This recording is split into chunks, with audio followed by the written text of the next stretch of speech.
زي بحالا يا عربنا يا إثيوبيا جنينات بميلو قدايلاي تنات جمرو كانت منذ أيام سليمان عليه السلام كسليمان جزي جمرو مياسس حسرانيون نجار اندالة تسمعين شلون انديت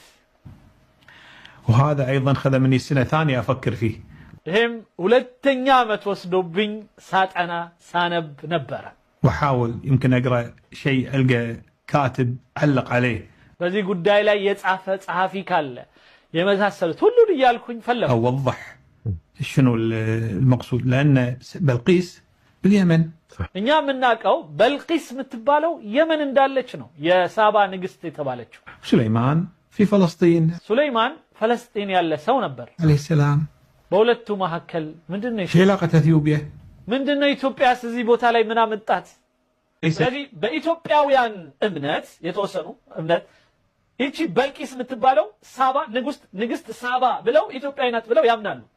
يمنية እና የመናዊ ናት እኛ ደግሞ ምንለው ይሄ የተወሰነ የመናዊ ናት እኛ ደግሞ ኢትዮጵያዊ ናት يقولون أن بلقيس ملكة حبشية أو أثيوبية ኢትዮጵያዊ ናት ብለው ነው የሚያምኑት طيب احنا عندنا يعني ثابت في التاريخ العربي انها يمنيه بالعكس نسبها متواتر እኛ ጋር በጣም እርግጠኛ ሆነን የመናዊ ናት ብለናል موجود وهي من حمير የሚባል አሁን ከዛ ሰውዬ ጋር በተፈልጉ አገናኙት ከጀላሉዲን ከሚባለው ፕሮፌሰር ሒምየር የሚባለው ህዝብ ወደ ኢትዮጵያ ሄዷል ወይም ደግሞ ከኢትዮጵያ በኢዛና በኩል የሄደው ህብረተሰብ እዛ ተቀላቅሎ ከሒምየሮች ጋር ተዋልዷል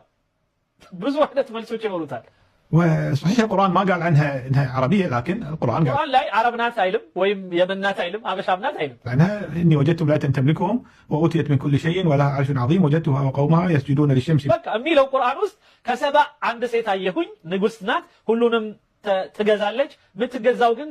ፀሐይ ነው ምናም ብሎ ነው የተናገረው ሁዱድ የሚባለው ወፍ ለሱለይማን ሲነግረው ወይም ለሰለሞን من دون الله الى اخر المهم سبأ وجئتك من سبأ ስለዚህ እዛ ላይ وجئتك من سبأ سبأ ከሚባል ቦታ መጣውልህ ወይም ከሰባ መጣሁልህ ነው የሚለው الهدهد يقول حق سليمان عليه السلام وجئتك من سبأ بنبأ يقين المقصود سبأ اليمن نعم هذا بتفسيرنا በእኛ አተረጓጎም ይህንን የመን ብለን ተርጉም يقولون لا سبأ في عندنا في اثيوبيا موجود سبأ ግን እኛ ጋር ነው ብለን እናስባለን في منطقة ثانية يسمونها سابا يقول اسم سابا موجود الى اليوم على فكرة يعني اكو اليوم بنات በጣም ይገርምህ በኢትዮጵያ ውስጥ አንዳንዷ ሴት ትመጣና ስምሽ ማን ነው ሳባ ትላለች ሳባ ማት ሳባ አለ كثيرات اسم شائع مثل ما نقول عائشة እኛ ጋር አይሻ እንደምትለው እነሱ ጋር ሳባ የሚለው ስም ነው በቃ ብዙ ቦታ حصة نيرة اسم شائع سابا اسم ሁሉም ጋር የታወቀ ነው شائع من آلاف السنين ከሺዎች ዓመት በፊት ጀምሮ ሳባ የምትባል ሴት አለቻቸው الى اليوم يستخدمونها سابا والمقصود فيها سبأ እስካሁን ድረስ ያ የሚታሰበው የሰባ የምንለው እኛ የየመኑ አይነት ነው سبأ لها اسم آخر مكيدة ሌላ ስም አላት ማከዳ ሚል واحيانا يطلقون عليها ملكة سبأ كوين ሌላ ጊዜ ኩዊን ሼባ ይሏታል ወይም ንግስት ሳባ ይሏታል نوف شيبة ملكة سبأ ويقولون سبأ عندنا موجودة أنا እኛ ጋር አለች በቃ ይሉሃል ምን ትላለህ በቃ ማጥናት زرت منطقة في أكسوم مدينة تاريخية جميلة ሌላው አክሱም ሄጄ ነበረ በጣም ደስ የምትል ከተማ ናት وتعتبر من أقدم الحضارات الأثيوبية የኢትዮጵያዊው የቀድሞ ወይም በጣም የጥንት ታሪካዊ ቦታ ነው ما قبل الميلاد ማውራ ሚላድ በፊት ማለት ከኢየሱስ ልደት በፊት ስላለ ታሪክ ነው مدينة موجودة وفيها تاريخ ممتد إن شاء الله نتكلم عن بعض شيء من تاريخ ስለዚህ ጉዳይ ስለ አክሱም ነገስታት ምናምን ወደፊት በሰፊው እናወራለን بعدين في هذه المدينة في قصر أطلال قصر በዚህ ከተማ በጣም ትላልቅ የሆኑ ህንጻዎች አሉ ወይም ግንባታዎች አሉ እንደ አህራማት ማለት أنا زرته እኔ ሄጄ ጎበኛሁት يقول هذا قصر شيبة ይሄ አንዳንዱ ውስጥ እዛ ውስጥ ካለው የሳባ ቪላ ወይም የሳባ ካስል ምን በለው የሳባ ቤተ መንግስት ነው ብለው ያሳይተውናል هذا قصر سابا ملكة سبأ الملكة السبئية የንግስት ሳባ መቀመጫ ነበር ብለው ይነግሩሃል ይሄ ምን ታረጋዋለህ انا زرته وشفته ولفيت فيه وكذا በደንብ አየሁት ዞርኩኝ اطلال ما باجي منه الا السور طبعا አሁን ያለው እንትን ነው ያው የተወሰነ የተራረፈ ነገር ነው ያለው ግን ما في شيء بس ان هذا قصر بلقيس اي طيب ይሄ የበልቂስ ወይም سبا مكنياتهم بلقيس ميلوسم قرآن لا يلم حديث لا يلم تاريخ نينقرن يا رب تاريخ أنا الحين إنسان محايد أبي أعرف الحقيقة أو أبي أعرف سلازي إني نيوترال نين هون عرب علونم أبش علون انديو أتني نين تمراماري نين تاريخ أمبابي نين أعرف منطقيا شلون تركب القضية يعني. سلازي إيه قد إنديت ليهوني شلال بيجي لوجيك هاي نقروشن مسبسب شلال إحنا عندنا سبع باليمن شعبها إلى أثيوبيا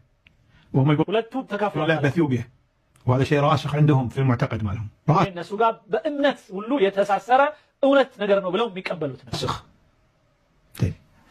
شلون نوفق بين القولين بعد القراءات هذه كلها وبعد حتى قضية حمير وتاريخ حمير وكيف توسعت حمير እኔ ከዛ በኋላ ስለ ሒምየር ስለሚባል ጎሳ ማንበብ ጀመርኩኝ እንዴት እንደተስፋፉ ከየት እንደመጡ እንዴት እንደተዋለዱ ከማን ጋር እንደተገናኙ ማየት ጀመርኩ وصلت إلى الصين ووصلت إلى أقاصي أفريقيا በጣም ጥጉን አፍሪካ ድረስ የደረሰች ሒምየር የምትባል ጎሳ እንዳለች ግን አይቻለሁ እስከ ህንድ እስከ ቻይና ምናምን حمير دولة استعمارية استمرت نا حمير የሚባለው በአጠቃላይ የሚስፋፋ የሆነ ነገር እንዳለው አየሁኝ ተስፋፍቷል أقل تقدير 1000 سنة አንድ ሺህ ዓመት በተለያየ አካባቢ ላይ ሲዞር የነበረ እንትን ነው ንጉስ ወይም ምንድነው ስሙ ጎሳ ነው وأكثر لأن حتى آخر ملوكها اللي هو يوسف ذو نواس የመጨረሻው ዩሱፍ ذو نواس የሚባለው ነው يوسف ذو نواس بيبالو اسكي درس درس الحميري يوسف ذو نواس الحميري آخر ملوكها هذا اللي أسقطه أبرهة مع جيش أثيوبيا اللي أتوا إهنن دقمو كإثيوبيا يمتا ليلة أبرهة ميبال نقص اندت علونه من نقرلت في ذيك السنة قبل الإسلام تمام فحمير دولة